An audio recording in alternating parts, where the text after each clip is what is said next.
नमस्कार. श्रीदेवी किचन प्रतिभास रेसिपीमध्ये आपलं खूप खूप स्वागत आहे. आज आपण पाहणार आहोत कुरकुरीत अशी कोबीची भजी. कोबीची भजी बनवताना कोबीला थोडंसं पाणी सुटतं आणि पीठ पातळ होतं, मग भजीही थोडीशी मऊसर होते. पण आज आपण इथे मस्त अशी कुरकुरीत भजी बनवणार आहोत. सुरुवात करूया. तर इथे मी एक मध्यम आकाराचा कोबी घेतला आहे. जवळपास हा कोबी 300 ते 350 ग्रॅम एवढा कोबी आहे. आता कोबीची जी वरची पानं आहे थोडीशी खराब आहे, ती अशी काढून घेऊयात आणि कोबी किसून घेऊयात. कोबी किसताना हा देठाकडचा भाग कट करून घेऊ शकता, पण किसताना कोबी व्यवस्थित पकडला जात नाही, म्हणून असा हातात धरून किसताच देठाकडचा भाग निघून जातो. तर आता कोबी आपण किसून घेऊयात. तुम्ही हवं तर चाकूने सुद्धा बारीक जाड कट करून घेऊ शकता, पण किसून असा पटकन होतो, हे पहा. तर याच पद्धतीने मी सर्व कोबी किसून घेतला. आता यात घालूया आपण पाणी आणि कोबी धुवून घेऊयात. कोबी धुतल्यावर सुद्धा आपले कोबीची जी भजी आहे ती मस्तच कुरकुरीत होईल, यात अजिबात पाणी राहणार नाही. तर आता असा हा कोबी थोडासा हलवून धुवून घेतला आणि असा हा पिळून घ्यायचा. हे पहा, जेवढ्या आपल्या हातात बसेल तेवढा कोबी घ्यायचा, किंवा दोघं हातांनी कोबी घेऊन आपण पटपट हा कोबी पिळून घेऊ शकतो.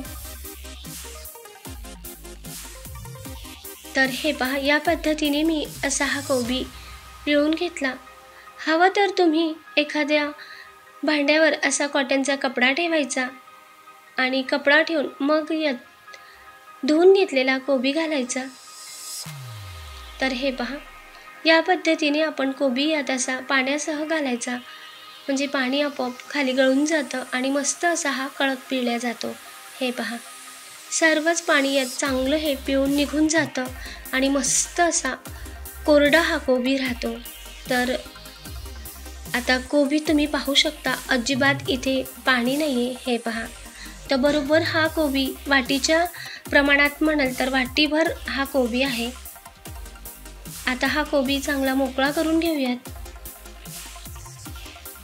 तर इथे मी एक खोलगट भांड्यात हा कोबी घालून घेत आहे. तुम्ही पाहू शकता, मस्त असा मुरमुऱ्यासारखा कोरडा कट हा कोबी झाला आहे. आता यात घालून घेऊयात एक बारीक चिरलेला कांदा. नैवेद्यासाठी सुद्धा ही भाजी फार मस्त होते. तुम्हाला कांदा लसूण नाही वापरायचा तर अशी सुद्धा ही भाजी मस्त होते. तर यात मी एक लहान आकाराचा कांदा बारीक असा चिरलेला घातला. त्यानंतर इथे 4 ते 5 हिरवी मिरची, 4 ते 5 लसूण, पाव इंच आल्याचा तुकड्याचा असा ठेचा करून घातला. त्याचबरोबर पाव चमचा एवढी हळद, लाल तिखट, चवीनुसार मीठ. सोबतच घालूया आता हातावर चोळून घेतलेला ओवा आणि त्याचबरोबर बारीक चिरून घेतलेली कोथिंबीर. आता हे सर्व असं चमच्याने मस्त मिक्स करून घेऊयात.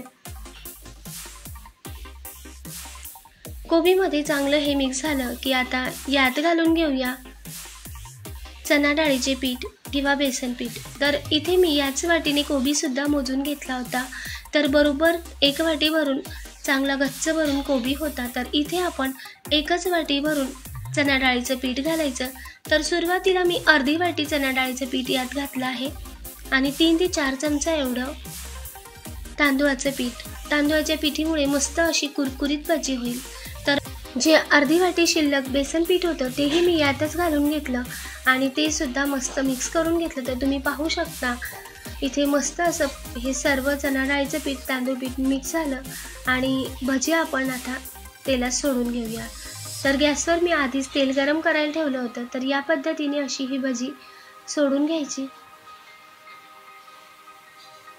तर इथे आपण कुठेही अजिबात पाण्याचा वापर केला नाही.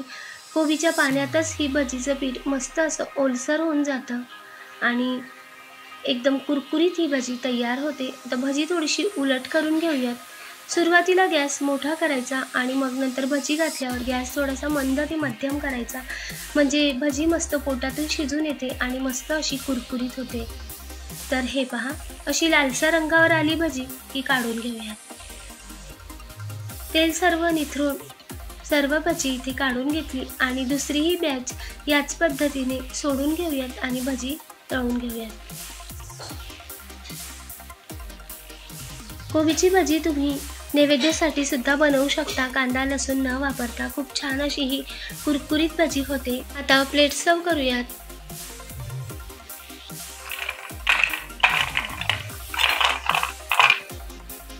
आवाजावरूनच तुम्ही पाहिलं असेल, मस्त अशी कुरकुरीत ही भजी तयार झाली।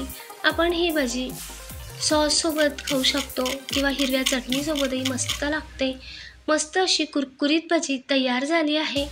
तर तुम्ही पाहिलं तर आपण कोबीही धुवून घेतली तरीसुद्धा भजी कुरकुरीत झाली। कोबी नाही धुतला तर फार उग्र असा वास येतो आणि कोबीचं जे प्रमाण आहे तेही मोजून घेतलं आणि पिठाचं सुद्धा। तर आवडली असेल रेसिपी लाईक करा, शेअर करा, सबस्क्राईब करायला विसरू नका। कमेंटद्वारे नक्की सांगा। धन्यवाद।